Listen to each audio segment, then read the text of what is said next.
Com diu la Sagrada Escriptura, Déu va sembrar a Eden un paraís terrenal. Després Déu va davallar en aquell paradís, va agafar una mica d'argila, la mesclar amb aigua i va modelar l'home, Adam.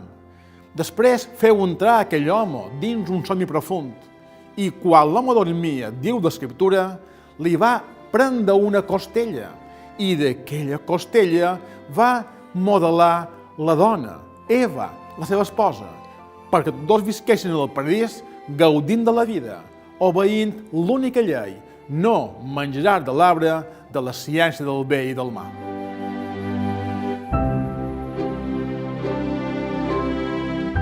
El relat del paradís terrenal és una metàfora del món fratern i harmònic que Déu desitjava. Dins d'aquest paraís, Déu hi establí l'home, Adam. La paraula Adam és un símbol de la humanitat sencera, contemplada en l'òptica masculina. La paraula Eva, la seva esposa, és un altre símbol de la humanitat sencera, en aquest cas contemplada amb el caire femení. Què és el que fa Déu? Disposa l'humanitat sencera dins un món feliç, però posant un precepte.